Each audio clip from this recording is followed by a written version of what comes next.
ધારાસભ્ય કિરીટ પટેલના રાજીનામાની ચીમકીનો મામલો। ભાજપ પ્રવક્તા પ્રશાંત વાળાએ કર્યા કોંગ્રેસ પર આકરા પ્રહાર।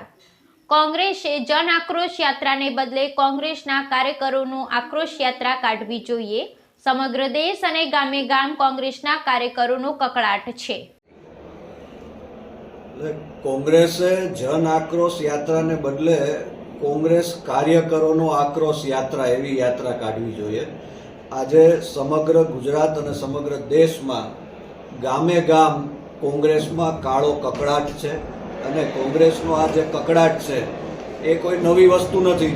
આપણને બધાને ખબર છે કે આઝાદીથી લઈને અત્યાર સુધી કોંગ્રેસ પાર્ટીના 70 વખત ભાગલાઓ પડ્યા છે।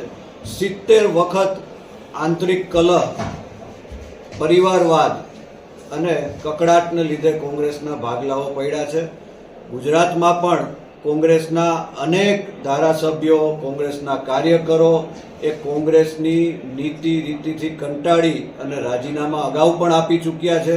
એટલે પાટણના કોંગ્રેસના ધારાસભ્ય કિરીટ પટેલ એ રાજીનામું આપે એ કંઈ નવી વાત નથી, કારણ કે કોંગ્રેસ છે એ ડૂબતી નૈયા છે અને ડૂબતી નૈયામાંથી બધા જ્યારે પણ તક મળે ત્યારે કૂદકો મારી અને એમાંથી બહાર નીકળે।